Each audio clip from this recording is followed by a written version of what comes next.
Assalamualaikum warahmatullahi wabarakatuh. Halo Sobat Evabers, kembali lagi ketemu dengan saya Zidan Yogovi. Di sini saya akan menjadi host di dalam acara podcast kali ini.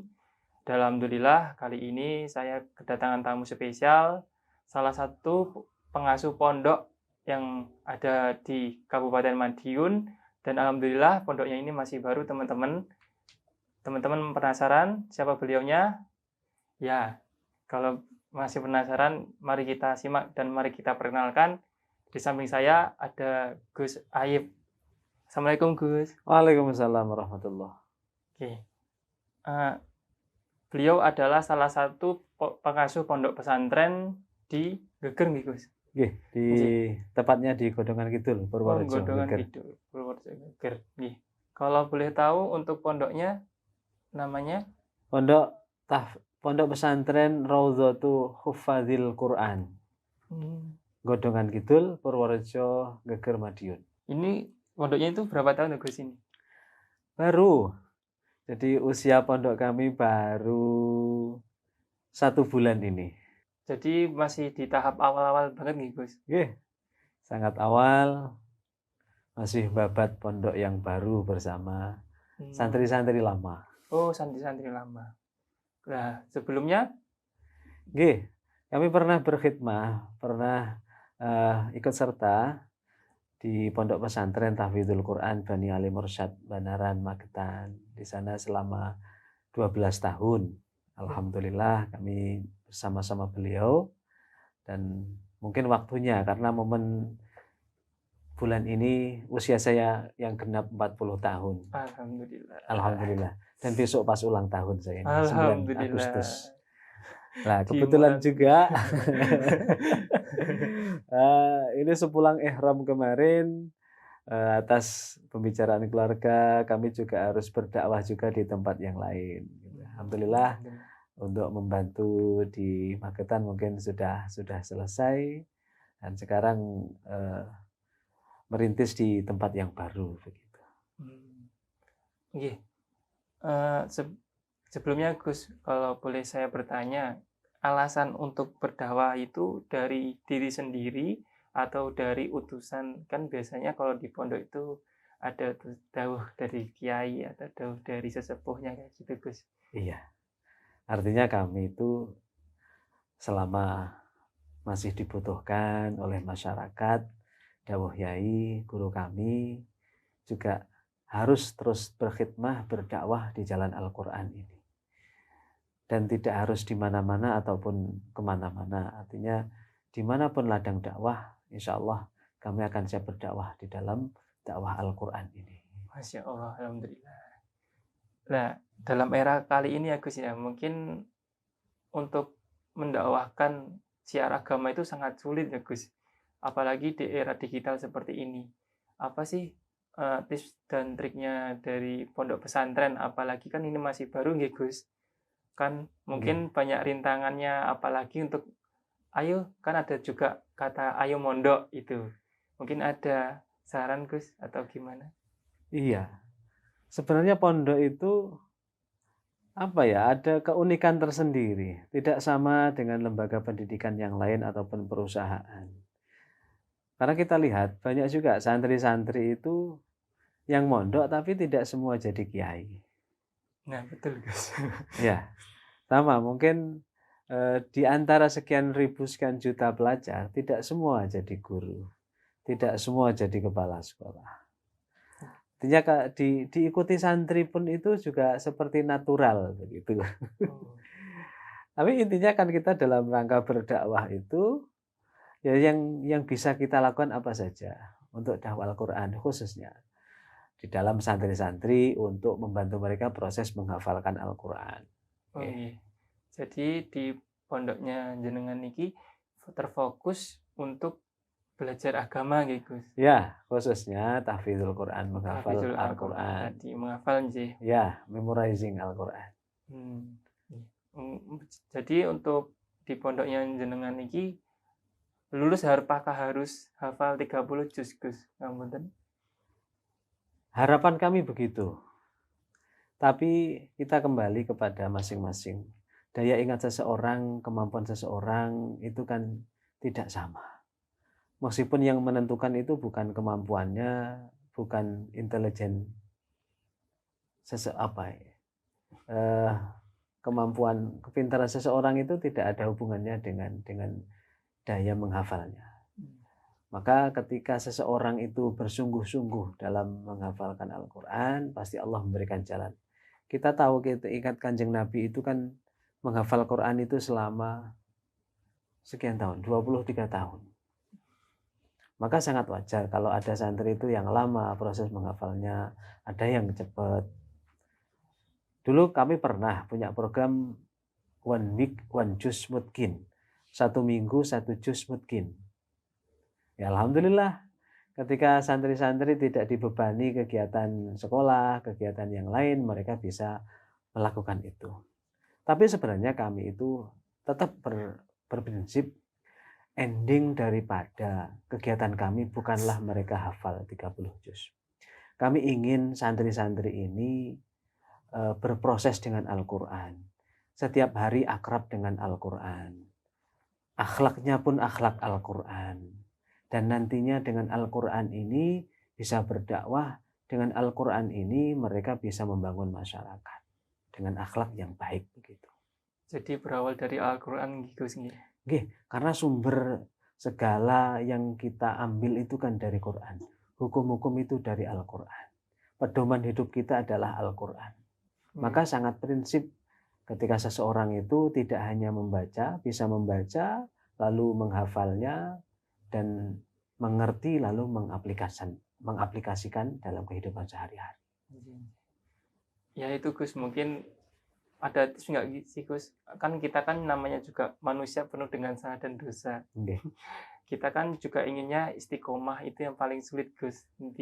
Mungkin yang dialami mungkin di diri saya sendiri. Iya. Mungkin ada nggak sih Gus tips untuk biar istiqomah, untuk memfadilahin Al-Quran gitu, atau untuk berpedoman teguh dengan Al-Quran seperti itu gimana gitu? Ya, saya kira kan tidak ada orang yang sepenuhnya istiqomah. Semua itu akan berproses. Kita didik santri-santri ini setiap hari untuk mengaji, itu bagian daripada mendidik untuk istiqomah.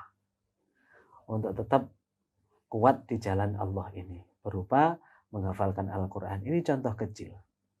Tapi saya kira sangat penting dalam kita beragama ini. Ngapunten, untuk para santri ini memang dari dulu memang ditujukan untuk berpedoman untuk mondok di jenengan itu, apakah memang sudah dari dulu dari pondok jenengan itu udah tertafid gimana ya Gus? Mungkin dasarnya memang fokus ke Al-Quran sih. Iya, ada juga yang tidak. Tapi kan sebenarnya orang Islam itu wajib hafal Al-Quran. Wajib sih. Wajib. Tapi kan tidak harus 30 juz. Bagaimana kita bisa sholat kalau tidak hafal Quran? Karena Fatihah itu bagian daripada Al-Quran. Saya yakin orang Islam itu tidak ada yang tidak hafal surah Fatihah. Semua hafal, semuanya lancar. Al-Quran itu posisinya sama dengan surah Fatihah. Kenapa kita bisa lancar? Kenapa tidak pernah lupa? Karena setiap hari kita ulangi minimal 17 kali. Itu satu surah.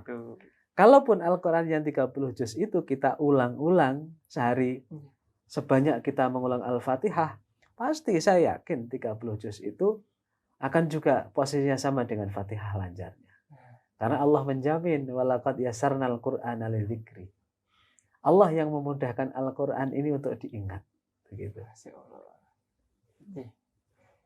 Jadi yang terpenting sering-seringlah membaca Al-Quran, teman-teman. Seperti itu.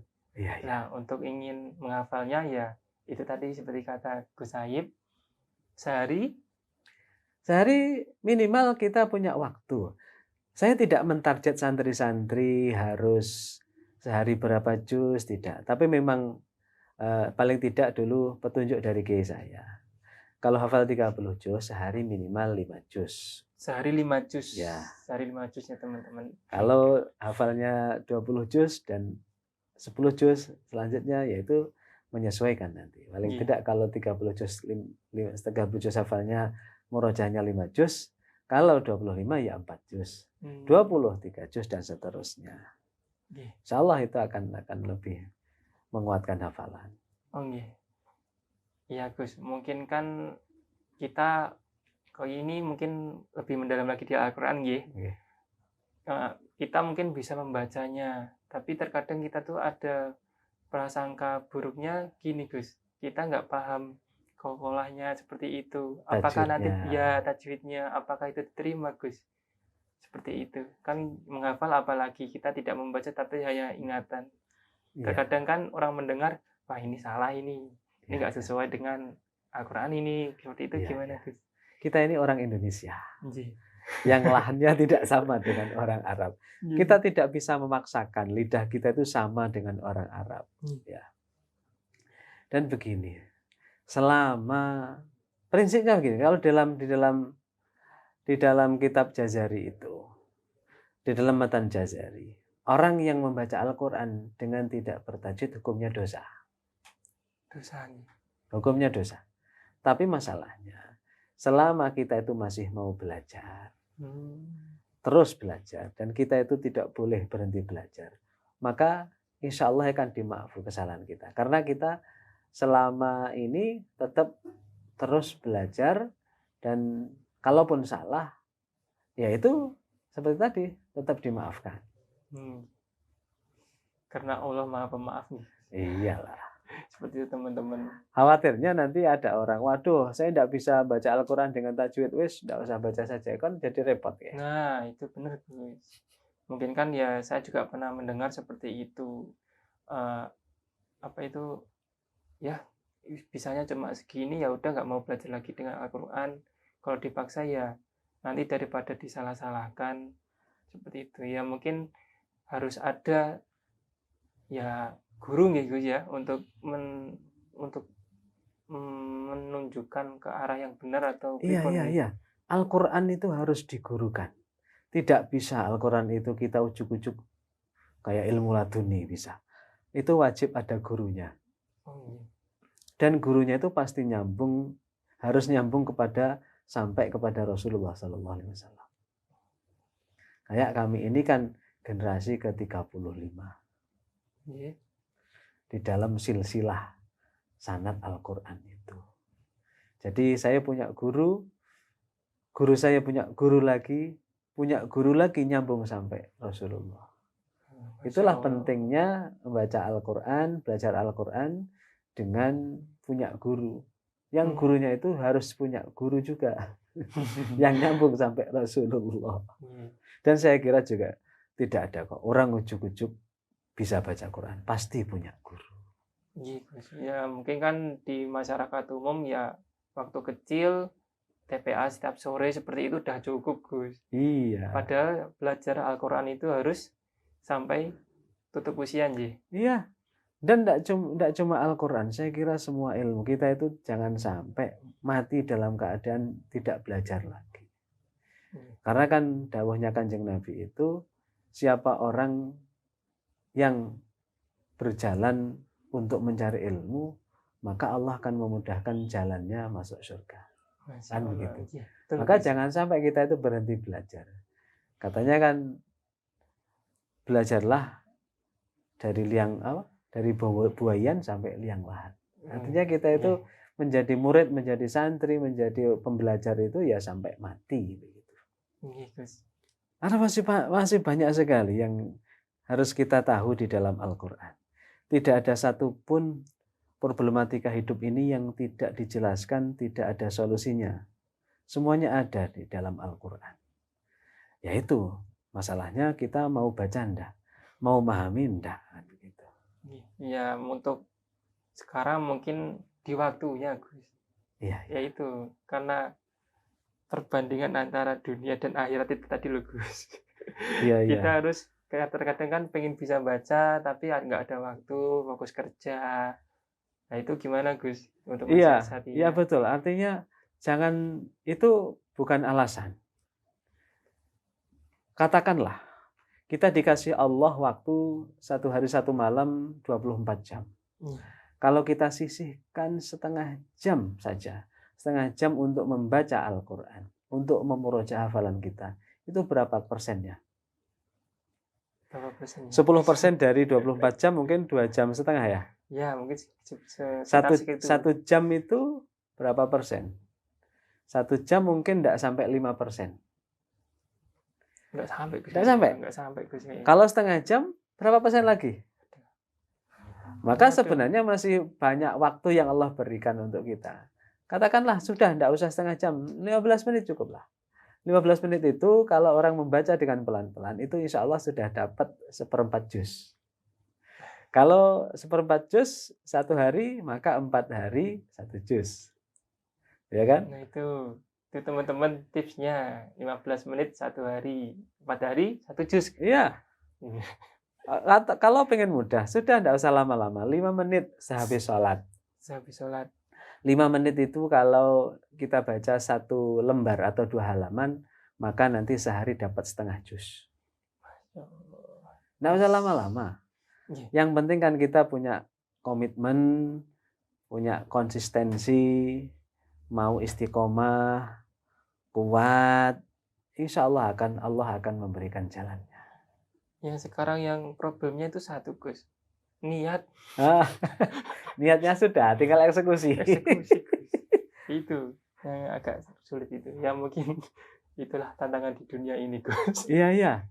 Memang saya kemarin ketika haji tahun ini bertemu dengan salah satu ulama khos lah begitu.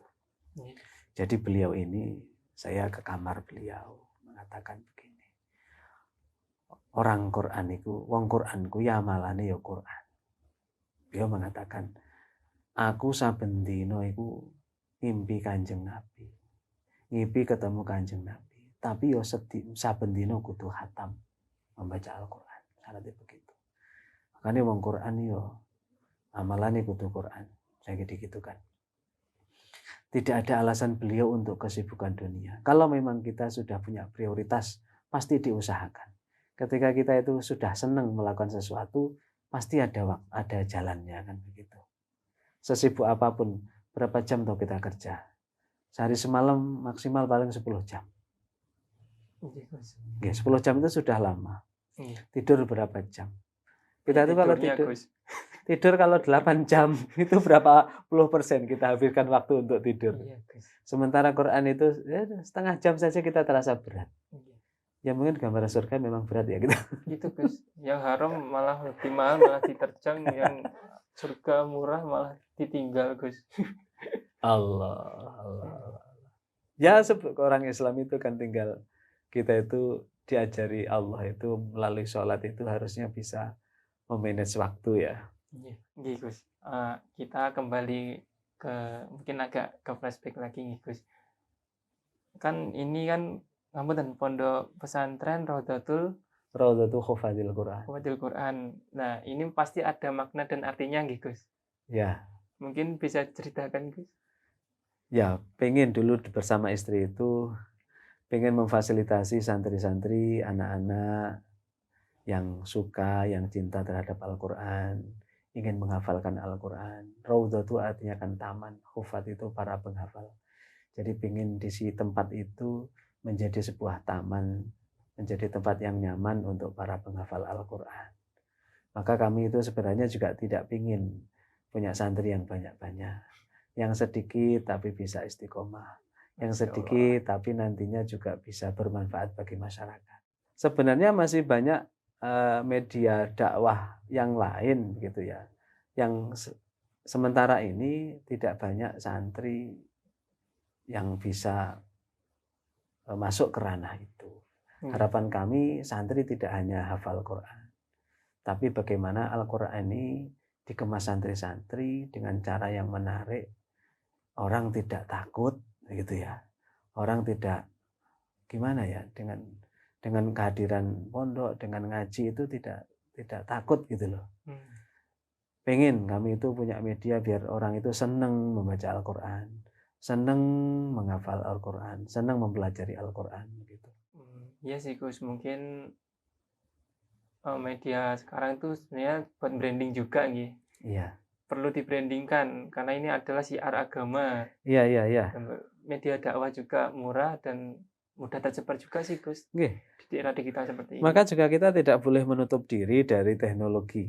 Nah, gitu kan kita membahas masalah teknologi nih, Gus. Tadi kan dari beberapa cerita jenengan kita berpedoman pada Al-Quran. Apakah itu nanti akan mengganggu, Gus, dengan adanya teknologi sekarang seperti ini?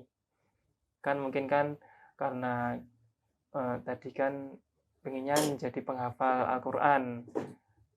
Dengan teknologi yang ada di era modern seperti ini, santri itu lebih nyaman untuk, kan banyak sih Gus, kayak media-media massa seperti itu kan banyak juga beberapa aliran. Iya. Nah, seperti ada namanya Salafi, Salafiyah, sama modern. Iya. Nah, itu juga ada beberapa mungkin metode untuk pembelajarannya.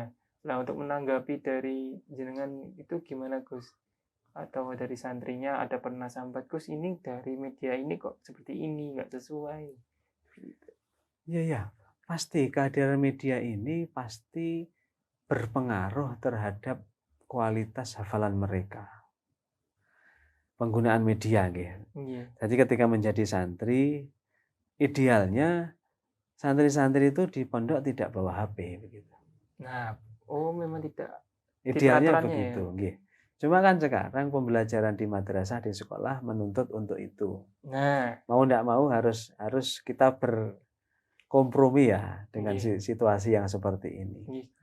Dulu ketika kami nyantri, dulu tidak ada media apapun, sampai kami itu bawa HP yang SMS dan telepon itu tidak boleh dibawa karena takut mengganggu hafalan mereka. Harapannya ketika sudah mungkin hafalannya ini, ketika pulang pun tidak repot lagi untuk menjaga hafalan itu. Santri Quran itu punya prinsip begini. Jadi menghafal itu sulit, menjaga itu berat, kalau lupa dosa, kan begitu. Itu kan repot. Maka jalannya juga harus betul-betul, harus tenanan, harus kuat gitu. Nah, cuma kalau kita dihadapkan dengan keadaan sekarang ini yang menuntut santri pun juga ikut ambil tempat ya dalam berdakwah ini. Dan itu tidak bisa kita lepas dari dunia teknologi sekarang ini. Ya, Gus.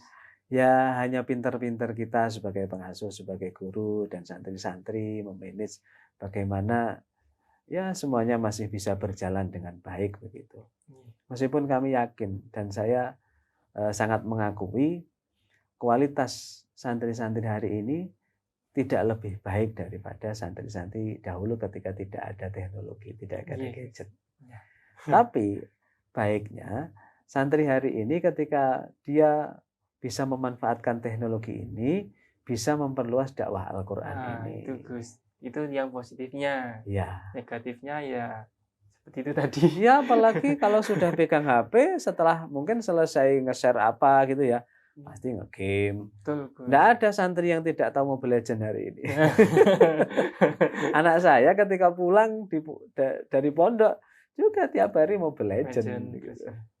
Mau mencegah ya nanti ya malah marah. Iya, memang dunia mereka hari ini itu gitu loh.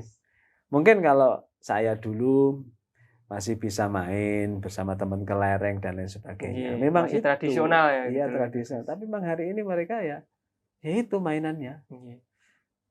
Apalagi ada mabar. Dulu kan HP itu bikin orang individualistik begitu kan. Betul. Tapi sekarang ada mabar. Itu ya, tapi tetap lewat HP lagi, Gus. HP lagi. Iya. Iya. Ya, pernah dengar juga sih Gus seperti itu. Kalau penghafal Al-Quran itu jangan sampai keluar rumah atau melihat dunia. Iya, apalagi melihat kemaksiatan. Nah, itu Gus. Orang yang penghafal Quran itu salah satu orang yang ingatannya kuat sekali. Saya tuh pernah punya kenalan. Salah satu santri dari Kediri, tunanetra. Dan itu luar biasa prestasinya. Jadi ketika mendengar lagu dangdut atau yang lainnya itu pasti menangis. Karena apa? Menangisnya itu karena ketika sudah masuk ke telinga itu sulit hilang Oh, dan itu mengganggu hafalannya. aduh. Jadi memorinya luar biasa, sama dengan santri-santri yang lain. Ketika Al-Quran ini tercampur-campur dengan yang lain, pasti terganggu gitu. Bagi Quran itu ya susah-susah gampang gitu. Karena musik ya Gus itu. Ya, ya ada juga seperti itu. Cobaannya kan macam-macam. Nggih Gus. Nih, tapi dari pandangan Gus itu musik itu haram nggak Gus? Saya ikut yang tidak saja. Siap. Kan ada ulama yang mengharamkan, ada yang tidak. Nggih. Nggih Gus. Nggih. Alat musik itu haram atau tidak, terus itu. Nggih. Dari sumbernya nggih Gus. Iya. Tergantung sumbernya. Saya ngikut yang mana ya? Ini karena rawan sekali itu musik itu haram atau tidak haram. Tapi mayoritas ulama mengatakan musik itu haram. Gitu. Tergantung individunya kembali nih Gus. Iya. Gini Gus, mungkin kan dulu kan mungkin dari suatu daerah gitu tadi dari Magetan ada perpindahan hijrah ini namanya Gus. Hijrah ke Geger ke Madiun. Ya. Nah, sampai situ tuh kenapa memilih di daerah tersebut Gus? Pasti kan ada sesuatu atau ada mungkin di daerah tersebut perlu sekali agama atau perlu didakwahkan karena di lingkungan tersebut masih kurang pemahaman tentang agama. Nggih. Yang pertama di situ dulu ada amanah dari kakek. Itu di Godongan Kidul itu tempat mertua saya. Nah, sebelah mertua itu rumahnya kakek yang dulu diamanahkan. Sekitar tahun 2014 sebelum beliau meninggal. Tulung ikungke omahe kan ngenggeni putuku ben tinggi pondok begitu. Sebenarnya itu bentuk dari amanah, menjalankan amanah. Dan juga mertua ini sudah sepuh. Waktunya saya itu sebagai mantu. Ada 3 orang yang itu akhirnya menjadi orang tua ya. Satu yang melahirkan kita, ayah ibu kita. Yang kedua menikahkan kita mertua dan juga yang mengajari kita guru kita. 3 orang itulah orang tua kita yang harus kita taati. Ya, alhamdulillah ini waktunya khidmah dengan orang tua. Insya Allah dengan apa ini ya, dengan dukungan berbagai pihak, semoga Allah meridhai jalan ini begitu. Bismillah, semoga besar dan bisa bermanfaat untuk lingkungan Gus. Amin. Mungkin gini Gus, kan tadi kan kita fokusnya di pondoknya jenengan itu di tahfidz Al-Quran. Pastinya kan perlu proses untuk santrinya Gus. Kasih misal ada pengusaha yang udah sukses terus datang ke tempat Gus, saya ingin bisa menghafal Al-Quran tapi waktu saya tidak selalu bisa di pondok, itu seperti caranya gimana Gus? Iya, kalau saya ya jenengan orang pengusaha atau orang yang kaya apalah gitu ya, jangan, enggak usah lah ngapal Al-Quran. Itu biar tempat apa? Itu bagiannya santri-santri saja. Karena Allah begini, Allah itu mempunyai 2 keluarga. Keluarga lah ini ya. Allah mempunyai 2 keluarga. Ya, innallah ahlaini. Allah mempunyai 2 keluarga dari golongan manusia. Kalau keluarga itu kan begitu ya. Pasti dekat, pasti akrab, kalau butuh dikasih. Kalau sakit juga diobati. Kalau hilang dicari, kalau susah dibahagiakan, itulah keluarga begitu. Pastinya dekat dengan Allah. Dari golongan manusia, yang pertama adalah ahlul Quran. Ahlul Quran, ahli Quran, orang yang setiap hari berinteraksi dengan Quran. Karena salah satu indikatornya adalah orang yang membaca dan hafal Al-Quran, memahami dan mengamalkan Al-Quran, begitu ahli Quran.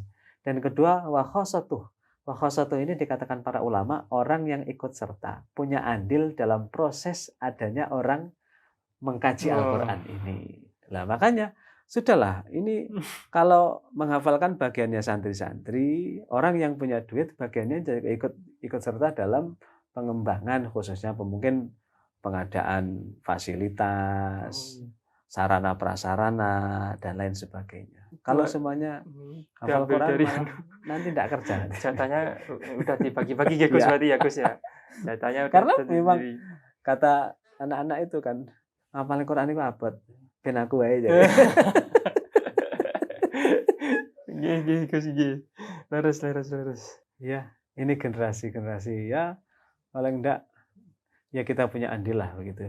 Ada orang yang punya ilmu bisa jariahnya ya mengajar. Nggih. Orang yang punya duit jariahnya juga membantu. Orang yang bisanya doa, ya mendoakan saja kan begitu. Nggih. Nggih Gus. Niki ada semisal ini kan masih merintis. Jadi kan dari pondok itu Gus ini pasti punya background lain lah Gus atau usaha lain seperti itu. Mungkin ada Gus? Ya, untuk sehari-hari saya punya warung kecil-kecilan yang ada di Magetan. Dan juga alhamdulillah hari ini ada saja rezeki di sawah gitu. Jadi Allah masih ngasih rezeki untuk kami berdakwah di dalam Al-Quran ini. Masya Allah.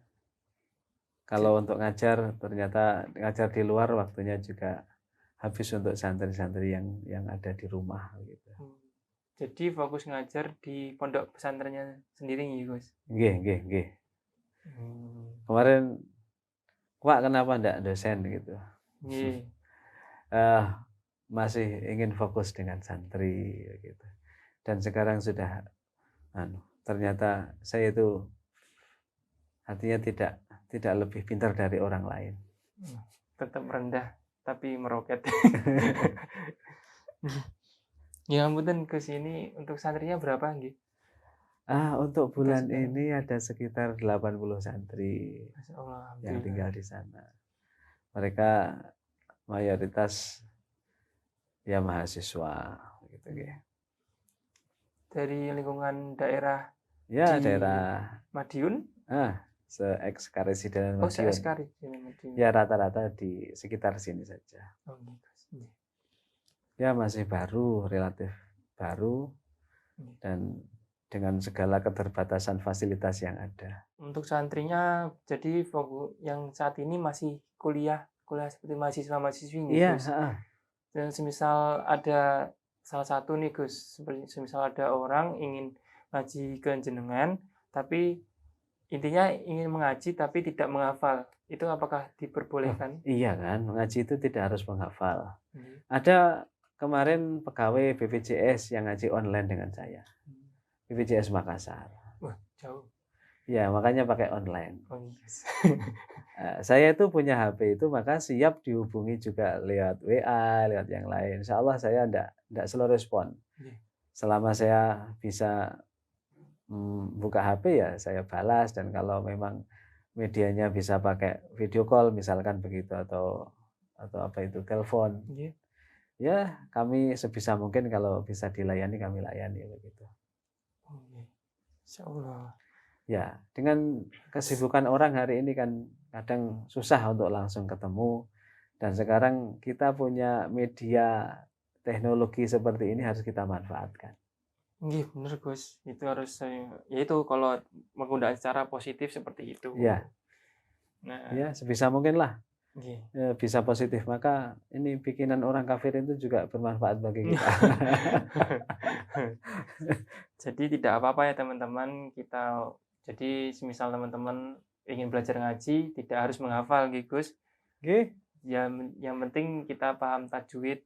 Ya, tahapannya bisa baca dulu yang benar, nanti baru menghafal begitu. Bacaannya dulu baru menghafal.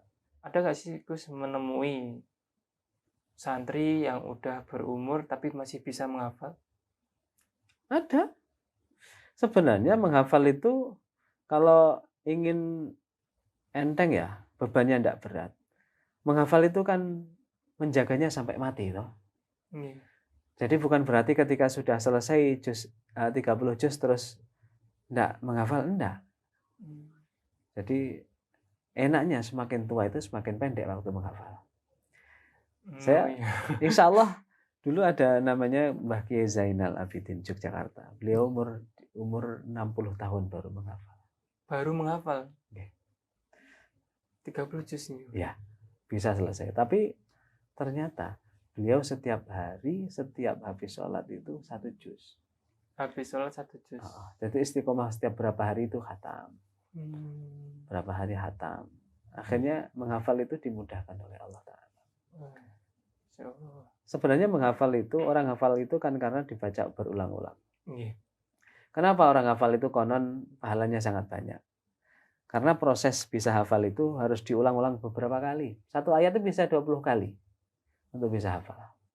Satu ayat 20 kali. Bisa lebih. Bisa lebih. Gitu. Iya. Sebenarnya standarnya orang menghafal itu 1 halaman itu mungkin setengah jam. Setengah jam? Setengah jam hafal, insya Allah. Itu 1 ayat? 1 halaman. 1 halaman? Ya. 1 halaman. 1 halaman itu berapa baris? Sekitar 17 baris ya. Nah, Gus itu tadi kan menghafal ya. Jadi kita perlu nggak sih Gus memahami juga? Wajib. Wajib ya itu. Iyalah. Gus. Tidak hanya cuma menghafal. Iya. Seperti itu. Itu tadi kan tips dan triknya ya Gus. Ada nggak sih Gus pantangan? Semisal aku pengen belajar serius di Al-Quran, pengen menghafal di Al-Quran. Ada nggak sih pantangan-pantangannya? Saya kira prinsip itu sama dengan pembelajar yang lain. Karena ilmu itu adalah cahaya. Maka biar cahaya itu bisa masuk, jangan ditutupi dengan kemaksiatan. Jadi jangan ditutupi dengan kemaksiatan kemaksiatan teman-teman, seperti itu. Jadi hindarilah kemaksiatan apabila teman-teman ingin belajar Al-Quran dan menghafalnya. Gitu sih. Iya. Insya Allah begitu. Guru-guru kita mengajarkan seperti itu. Mungkin ada sesuatu Gus yang disampaikan ke teman-teman apabila ingin memulai atau ingin menghafal Al-Quran. Semisal teman-teman ini masih kan pasti ada keinginan untuk ke jalan yang benar gitu Gus.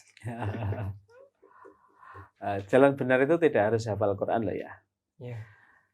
Begini teman-teman, jangan sampai terkecoh dengan hari ini.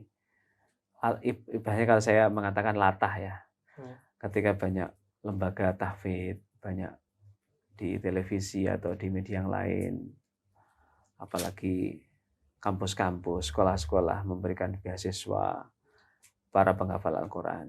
Kita jangan sampai latah, jangan sampai salah niat. Kita itu menghafal itu agar kita itu dekat dengan ayat-ayat Allah. Agar kita itu ketika dekat dengan ayat-ayat Allah, kita juga dekat dengan Allah. Kan dikatakan, orang kalau ingin berbincang-bincang dengan Allah, maka bacalah Al-Quran. Otomatis kalau orang berbincang-bincang itu pasti dekat dengan Allah. Nah, dengan hafal ini saya kira kita dimanapun, dengan kondisi apapun, tetap bisa berbincang-bincang, ngobrol dengan Allah Ta'ala. Ya Gus. Jadi dawuh Gus. Itu. Gus, ini kan mungkin kan kita tadi kan membahas Al-Quran nggih. Mungkin realisasinya di masyarakat banyak yang menyeleweng mungkin ya. Tidak sesuai dengan Al-Quran seperti itu. Seperti contohnya kan banyak yang sempat saya dengar itu kan kayak tahlilan itu nggak ada di Al-Quran. Seperti di kuburan tuh nggak ada ceritanya dikasih tabur bunga, di Al-Quran itu tidak ada. Tapi mungkin di masyarakat sekarang kan masih banyak yang menggunakan Gus. Nah, tanggapannya mungkin pernah Gus membaca salah satu ayat atau yang sesuai dengan yang ada di kalangan masyarakat tersebut, ada nggak sih Gus di Al-Quran? Atau hikmahnya atau gimana ya? Mungkin hubungannya mungkin. Iya. Kalau saya sederhana lah. Bisa pakai dalil, bisa pakai enggak. Kita di Madiun itu ada orang makan ya. Nasi itu halal ya.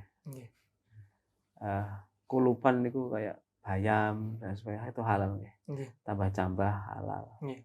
Terus ditambah sambal kacang Nggih. halal, tambah kerupuk atau tempe itu halal semua. Nggih. Kalau dijadikan satu namanya Pecel. nasi pecel nggih. Pecel. Nasi pecel sama. Kita itu diperintah Allah untuk satu, untuk ingat Allah, untuk zikir, untuk sholawat kepada Nabi, untuk membaca Al-Quran.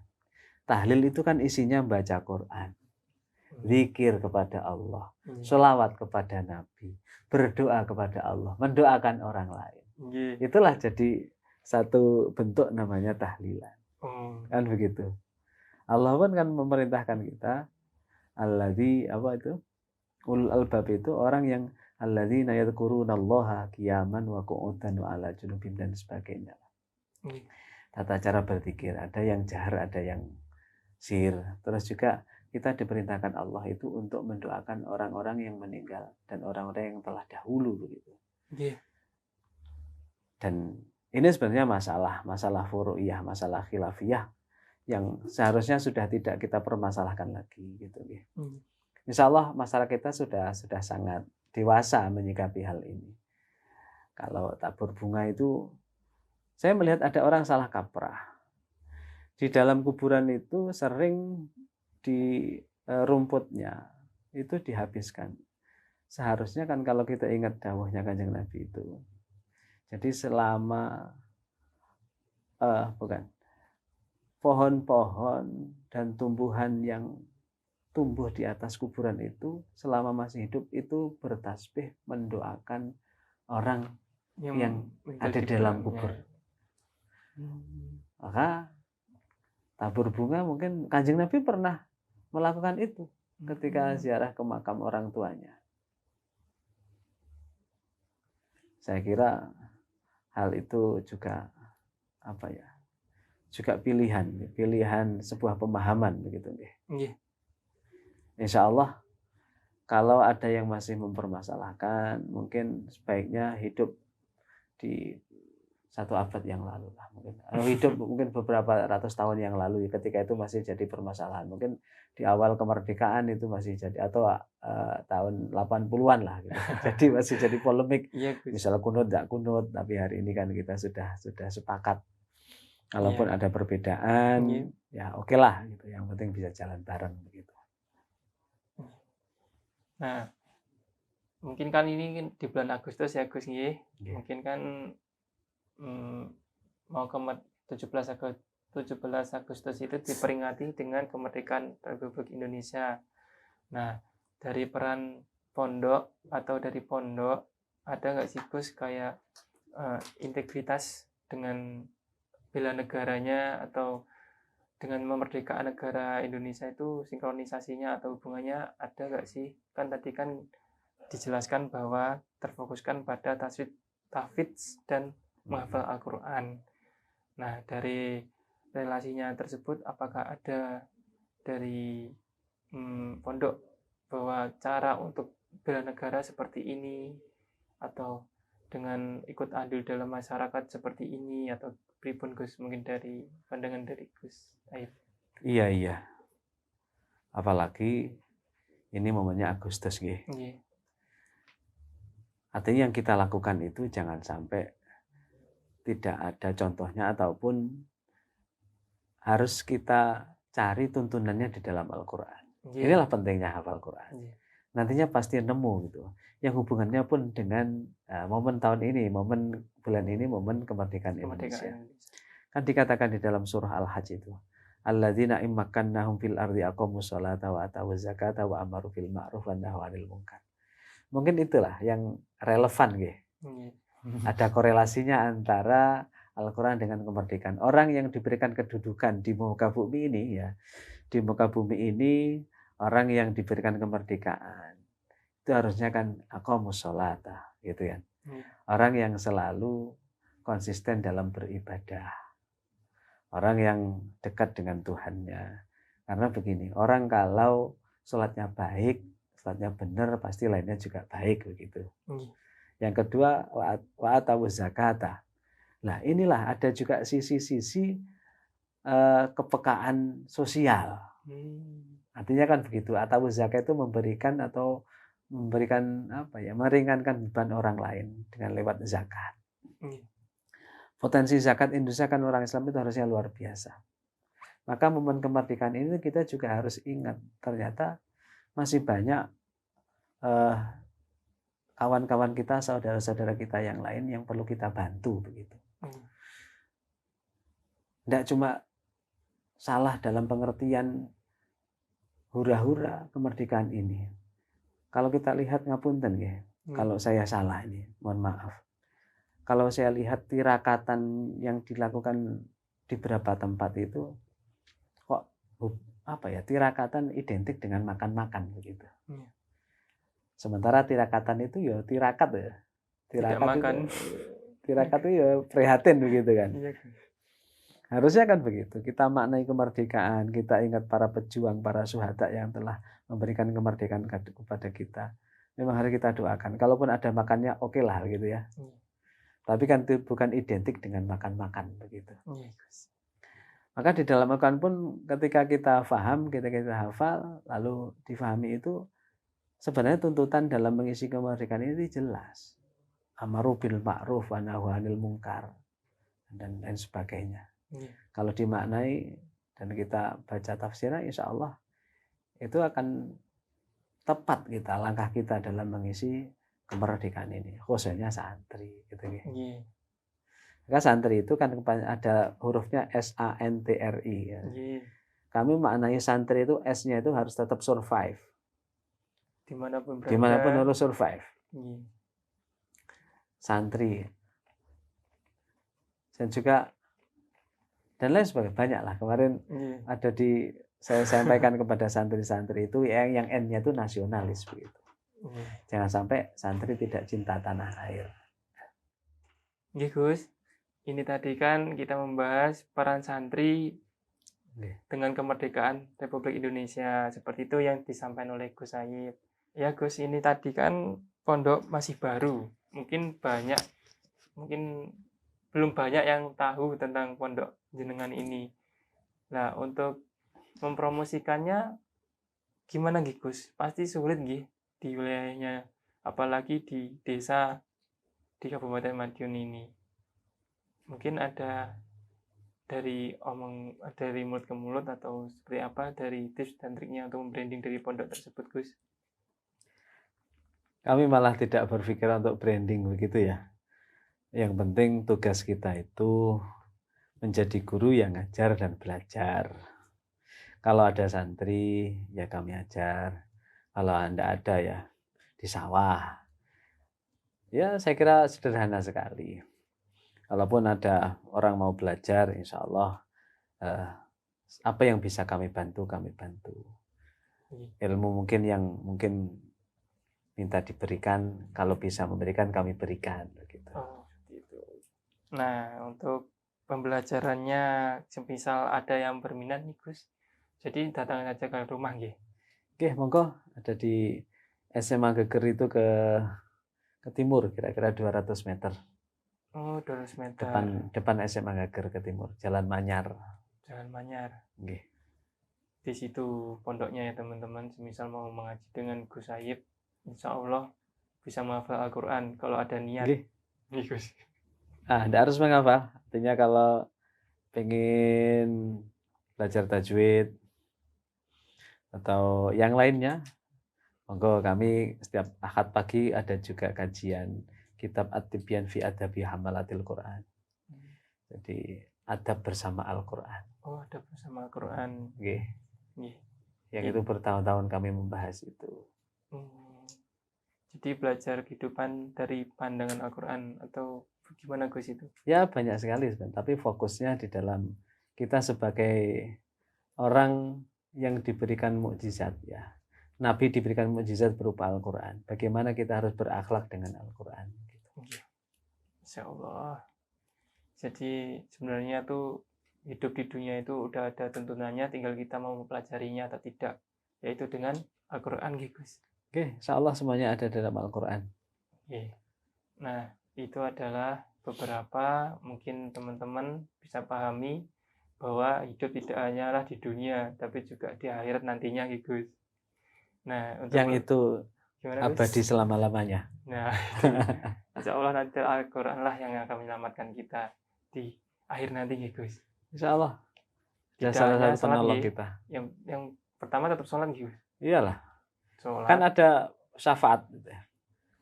Syafaat itu bisa syafaat Kanjeng Nabi, salah satu syafaat yang lainnya juga ada syafaat Al-Quran. Iya. Syafaat Al-Quran. Nah, kan ada hadis yang sangat masyhur. Iqra'ul Quran, bacalah Al-Quran, fa'innahu ya'ti yaumal qiyamah. Karena Quran nanti akan datang di hari kiamat syafi'an, menjadi penolong. Masya Allah. Li ashabih, bagi orang yang membacanya. Semoga banyak keberkahannya Gus. Amin, amin, amin. Tidak hanya menghafal Al-Quran, tapi memuliakan orang yang membaca Al-Quran pun juga termasuk pahala Gus. Ya, semua orang lah kita muliakan ya. Tuh, semua orang, tidak hanya yang membaca Al-Quran. Oke, Gus, mungkin ada pesan atau kesan untuk anak muda atau masyarakat umum lah, untuk agar bisa atau semangat lagi untuk memahami Al-Quran, semangat lagi untuk membaca Al-Quran, agar biar menjadi habit atau setiap hari itu kayak tadi Gus menyampaikan, setelah sholat 5 menit atau kita menyempatkan waktu sehari 15 menit itu seperti apa Gus, kesan dan pesannya agar kita biar istiqomah Gus, seperti itu. Iya. Kita hidup di dunia ini sudah punya buku panduan. Kita kalau beli motor pasti punya buku petunjuk. Kita beli HP ada manual book ya. Ya, ada panduan. Ada panduannya. Buku petunjuk. Sama, kita di dunia ini sudah ada panduannya. Itu namanya Al-Quran. Pedoman hidup kita itu Al-Quran. Maka jangan sampai kita itu tidak kenal, tidak tahu dengan buku pedoman kita ini. Bisa-bisa kita nanti tersesat begitu kan. Iya, Gus. Kalaupun Quran ini berbahasa Arab dan sulit kita pahami, sekarang sudah banyak terjemahan, banyak kitab-kitab tafsir berbahasa Indonesia. Saya kira tidak ada salahnya untuk kita sedikit demi sedikit kita pahami, kita belajar, kita memahami Al-Quran untuk nantinya kita aplikasikan di dalam kehidupan sehari-hari sedikit demi sedikit. Insya Allah banyak itu dari sedikit demi sedikit, saya kira sepakat seperti itu. Okay. Maka jangan sampai waktu kita yang Allah telah memberikan kepada kita waktu selama sehari semalam 24 jam ini kita habiskan sia-sia. Sama sekali tidak ada waktu untuk kita mengkaji Al-Quran. Katakanlah kalau membaca habis sholat 5 menit saja. Kalau tidak 5 menit ya 3 menit atau 2 menit. Insya Allah satu hari bisa itu beberapa halaman. Insya Allah tidak sampai beberapa bulan sudah pernah khatam membaca Al-Quran. Gitu. Insya Allah dengan kita sudah akrab dengan Al-Quran, senang dengan Quran, pastinya kita akan mudah dalam memahami Al-Quran. Ketika sudah paham, insya Allah kita bisa mengaplikasikan di dalam kehidupan sehari-hari begitu. Gus. Jadi kejarlah akhirat, insya Allah dunia yang mengikuti, Gus. Insya Allah. Kalau dunia kita kejar, akhirat pasti tidak ikut. Kalau akhirat insya Allah semuanya ikut, Gus. Ya. Ya. Oke, baik teman-teman, itu adalah beberapa mungkin musahabah ya Gus, atau muhasabah ataupun apa ya? Mungkin untuk pengingat diri kita, ya, untuk kedepannya lebih baik ya teman-teman. Jadi jangan dunia saja, tapi akhirat juga ya teman dipikir. Karena mengejar akhirat insya Allah dunia akan mengikuti. Seperti itu Gus. Insya Allah. Jadi teman-teman, dalam tema kali ini kita terfokuskan bahwa sempatkanlah waktu untuk membaca Al-Quran. Karena hidup ini pasti ada pedomannya. Apalagi kita sebagai umat muslim, pastinya kita sudah diberikan petunjuk, Gus, yang ada di Al-Quran. Sebaik-baiknya muslim kita juga membaca ataupun memahaminya. Alhamdulillah, Itu tadi adalah beberapa muhasabah diri, ya Gus. Mungkin kedepannya dari podcast ini teman-teman bisa lebih baik lagi. Terima kasih Gus Saib sampun hadir Sama-sama. di FAB Podcast dan menemani Evabers, Gus. Oh, Jadi Masya tempat nonton Allah. kami namanya Evabers. Seperti itu. Jadi jangan bosan-bosan nanti apalagi memberikan ilham-ilham kepada penonton di FAB Podcast ini, Gus. Insya Allah, insya Allah. Mungkin untuk podcast kali ini saya akhiri. Apabila ada salah kata, saya mohon maaf. Baik, sekian dari saya dan juga Gus Saib. Wassalamualaikum warahmatullahi wabarakatuh. Waalaikumsalam warahmatullahi wabarakatuh.